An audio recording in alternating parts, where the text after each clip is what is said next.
ഒന്നും പറയണ്ട എന്റെ മേഖലേട്ടാ. 3 മാസം കഴിഞ്ഞപ്പോ പെണ്ണിന് ഛർദി, ഇരിക്കാൻ വയ്യ.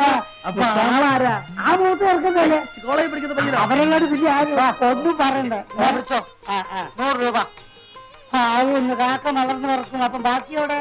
ബാക്കി ഇതേപോലെ വരും. ഇൻസ്റ്റാൾമെന്റോ? ഞങ്ങളുടെ എമൗണ്ട് കംപ്ലീറ്റ് ഗഡുക്കളായി ഗൾഫിൽ വന്നുകൊണ്ടിരിക്കും. അറബി ഫാമിലി ആണല്ലോ. ഒരു പാക്കറ്റ് ഫിൽസ് 2 ആക്കിക്കോ. 3 ആയിക്കോട്ടെ. 7 തീപ്പെട്ടി. 7 തീപ്പെട്ടി എന്താ വെടിക്കെട്ടുണ്ടോ? ഉണ്ടാവും ഉണ്ടാവും. എടേ കോരെ, ക്യൂൻസ് ഹോട്ടലിലെ ക്യാമറ നീ കണ്ടിട്ടുണ്ടാടേ? കൊള്ളാം. എന്തൊരാട്ടം. കിളവന്മാർ വരെ വീട് പോവില്ലേ? എന്നാ പിടിച്ചോ. ഒരു പാക്ക് ഫിൽസും തീപ്പെട്ടിയും പിടിച്ചോ. ബാക്കിയോ? ബാക്കി പാർസലാക്കി ഞാൻ ബംഗ്ലാവിലേക്ക് അയച്ചു തരാം കേട്ടാ. എടാ ഇപ്പൊ ഇത് മതിയുടെ. ഇതൊന്നും വലിച്ച് ശരീരം കേട് വരുത്താതെ മക്കളെ. ഒന്നോ ഞങ്ങള് വേറെ ചില കാര്യങ്ങൾ പറയാം. ഏത് വേറെ ചില കാര്യം? അല്ല പാച്ചേട്ടാ, നമ്മുടെ നാട്ടിലെ ചില പകൽമാന്യന്മാരെ കാണണമെങ്കിൽ രാത്രിയാവുമ്പോ ക്യൂൻസ് ഹോട്ടലിലെ ക്യാമറ ഹോളിൽ ചെന്ന് നോക്കിയാ മതി. വായും പൊളിച്ചല്ലേ ഇരിക്കുന്നത്. ഞങ്ങള് ചിലരുടെയൊക്കെ ചില ഫോട്ടോകളൊക്കെ എടുത്തിട്ടുണ്ട്. ചിലപ്പോ അത് ഈ നാട്ടിലെ ചുവരുകളിലൊക്കെ കണ്ടെന്നും വരും.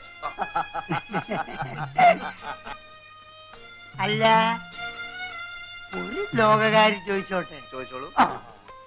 കള്ളു കുടിക്കാനും പെണ്ണുങ്ങൾ ഉടുതുടില്ലാതെ ഡാൻസ് ചെയ്യുന്നത് കാണാനും മറ്റേതൊക്കെ നിങ്ങളുടെ കൈ കാശുണ്ടല്ലേ?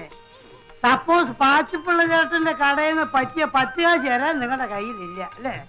നോക്കിക്കോ, ഒരു ദിവസം ഉടുതുടില്ലാതെ ഈ പബ്ലിക് റോട്ടിൽ നിന്ന് ക്യാമറക്കാർ നിങ്ങളെ കൊണ്ട് കളിപ്പിച്ചില്ലെങ്കിൽ എന്റെ പേര് പാച്ചോട്ടൻ നല്ല സൂക്ഷിച്ചു നോക്കി. നമുക്ക് മിനിസ്റ്റർ ഒന്ന് കാണണം. പിന്നെ ആ ഫോട്ടോ ഒന്ന് പത്രത്തിൽ പ്രസിദ്ധീകരിക്കണേ. പാച്ചേട്ടാ, ഞങ്ങൾ പോകുന്നു. പാച്ചേട്ടാ,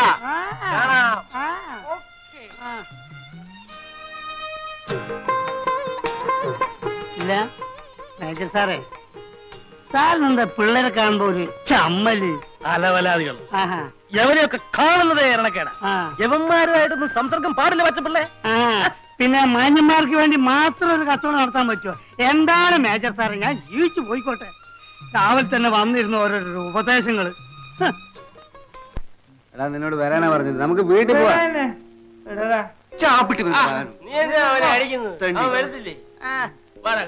കുറെ നേരം ആയാലും ഇവിടെ വെള്ളം വയ്ക്കാൻ തുടങ്ങിട്ട്. വിളിച്ചിട്ട് വരുന്നില്ല. ഞങ്ങൾ എന്തോ വരുന്നില്ലെങ്കിൽ എടുത്തോണ്ട് പോ. അല്ല, ഞങ്ങളിവിടെ നിൽക്കുന്നോണ്ട് സാർമാർക്ക് വല്ല ബുദ്ധിമുട്ടുണ്ടോ? ഞങ്ങൾക്ക് ഇരുന്ന് ഉറങ്ങണം. ഉറങ്ങിക്കോ. നിങ്ങൾ പോയിട്ടേ ഞങ്ങൾ ഉറങ്ങുന്നുള്ളൂ. അതെന്തൊരു സോക്കേടല്ല. ഒരു ന്യായം വേണം മനുഷ്യനായ ഏത് കാര്യത്തിന് ന്യായം വേണം. മര്യാദക്ക് വീട്ടിൽ പോകുന്നത് നല്ലത്.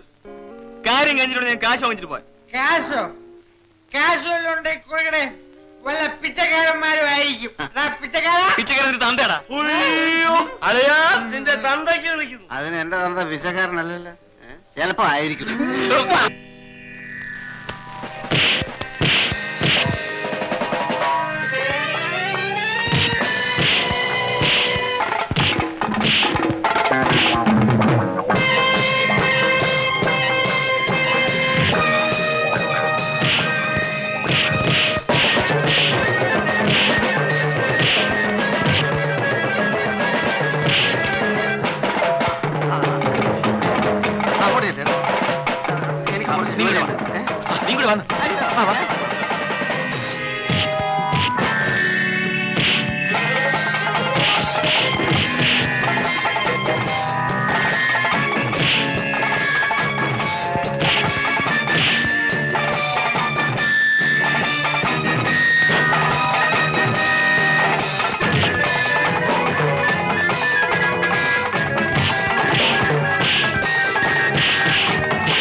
അടിച്ചാൽ മതി, ഞങ്ങൾക്കാർ പേടിക്കണ്ടേ?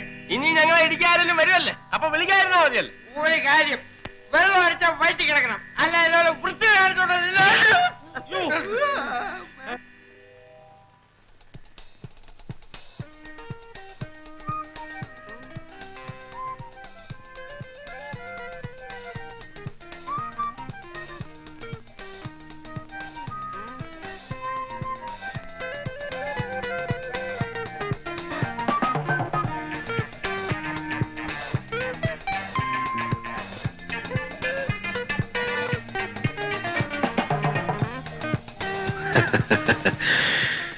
സത്യത്തിൽ നമ്മൾ നേരത്തെ പരിചയപ്പെടേണ്ടവരാണ്.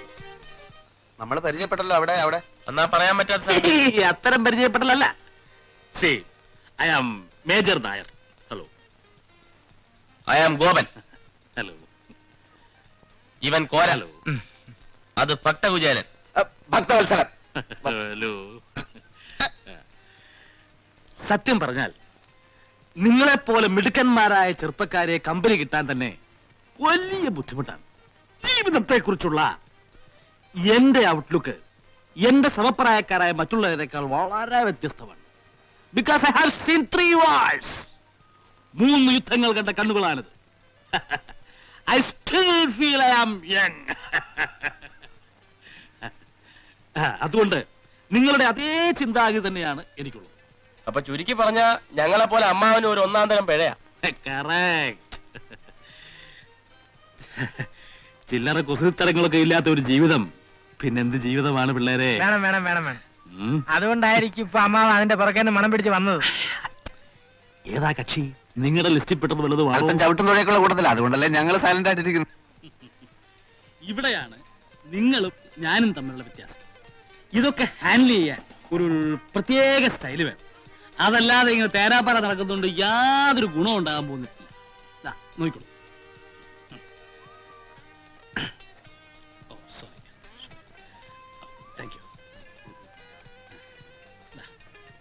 എന്താ എഴുതിയിരിക്കുന്നത്? I love you. ഇത് അവള് വാങ്ങിച്ചാൽ വാങ്ങിച്ചാൽ ലൈനിൽ വീണു എന്നർത്ഥം. വാങ്ങിച്ചാലല്ലേ? വാങ്ങിക്കും. Just watch. Keep it.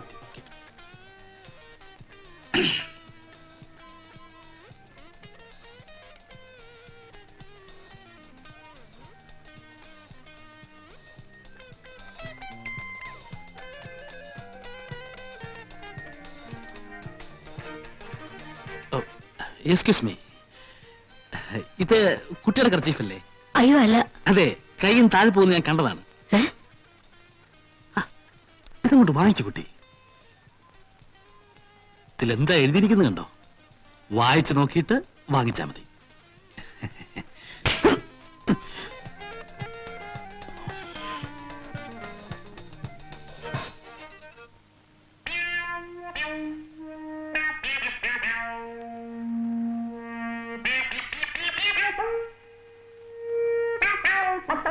അമ്മാവോ, ഈ സ്റ്റൈല് നമുക്ക് വേണ്ട, തടി കേടാവും. അവള് വീണ് പോയനെ കുറച്ചുകൂടി ഓങ്ങി അടിച്ചിരുന്നെങ്കിൽ. ഇതൊന്നും കണ്ട് വിരളാൻ പാടില്ല കുഞ്ഞുങ്ങളെ. തൊലിക്ക് നല്ല കട്ടിയാണല്ലേ? ഇതും ഒരു തുടക്കമാണ്. അടുത്ത പ്രാവശ്യം അവള് പിച്ചാത്തിക്ക് കുത്തും, അതോടെ ഒടുക്കം. നിങ്ങൾ ഈ സിനിമയിലൊക്കെ ലവ് സ്റ്റോറീസ് കണ്ടിട്ടുണ്ടോ? ഒരു ക്ലാഷോട് കൂടിയാണ് ലവ് ആരംഭിക്കുന്നത്. ഒന്നുകിൽ നായകൻ നായികയെ തല്ലുന്നു, അല്ലെങ്കിൽ നായിക നായകനെ തല്ലുന്നു, പിന്നെ തല്ലിയല്ലോ എന്നുള്ള സങ്കടമാണ്, സെന്റിമെന്റ്സ്. ഇത് പ്രേമത്തിലേക്ക് വഴിവെക്കുന്നു. പിന്നെ പ്രേമം, പിന്നെ ആത്മഹത്യ, അല്ലെങ്കിൽ വില്ലൻ തല്ലി കൊല്ലും. കല്യാണം. ചുമ്മാ കയറി പ്രേമിച്ചാൽ ആദ്യം ഏത് പെണ്ണു ഒന്ന് ഉടക്കും. അത് അവരുടെ സ്വഭാവമാണ്. അത് അമ്മാവൻ പറഞ്ഞ ശരിയാ. വർഷം കുറയായി പലതിന്റെയും പുറകെ നടക്കും. ഇതുവരെയായിട്ട് ഒറ്റ എണ്ണം പോലും തിരിഞ്ഞു നോക്കിയിട്ടില്ല. അതിന്റെ രഹസ്യം എന്താ? തല്ലു കൊണ്ടിട്ടുണ്ടോ? ഇഷ്ടം പോലെ. പെണ്ണുങ്ങളുടെ തല്ലു കൊണ്ടിട്ടുണ്ടോ? അതിനുള്ള ഭാഗ്യം പോലും ഉണ്ടായിട്ടില്ല. അതാ അടിയുടെ ചൂടറിഞ്ഞെങ്കിലേ പ്രേമത്തിനും ചൂടുണ്ടാവും. നിങ്ങളുടെ കാര്യം ചെയ്യും, ആദ്യം മനസ്സിനാണെങ്കിൽ ഒരു പെണ്ണിനെ കണ്ടുപിടിക്കുക. മനസ്സിനിണങ്ങിയതെന്ന് പറഞ്ഞ മനസ്സിനിണങ്ങാത്തതായിട്ട് ആരെങ്കിലും ഉണ്ടോടെ? ഞങ്ങൾക്ക് പൊതുവെ എല്ലാവരോടും ഇഷ്ടമാണ്. ഇഷ്ടപ്പെട്ടതെല്ലാം കല്യാണം കഴിക്കാൻ പറ്റുമോ? തറവാട്, പാരമ്പര്യം, സ്വഭാവം, സൗന്ദര്യം, അങ്ങനെ എല്ലാം എത്തിണങ്ങിയ ഒരു പെണ്ണെ കണ്ടുപിടിക്കുക. എന്നിട്ട് എന്നെ കാണിച്ചില്ലേ. ഒരു 3 മാസത്തിനുള്ളിൽ അവളെ പ്രേമത്തിൽ കുടുക്കി കല്യാണം കഴിപ്പിച്ചു തരുന്ന കാര്യം ഞാൻ ഏറ്റു. ഉറപ്പാണോ? ആ ഉറപ്പ്. നേരാണോ? നേരെ. ഇല്ലെങ്കിൽ എന്നത്തെ ഇങ്ങനെ വിളിച്ചു ആചരിപ്പിക്കുന്നു.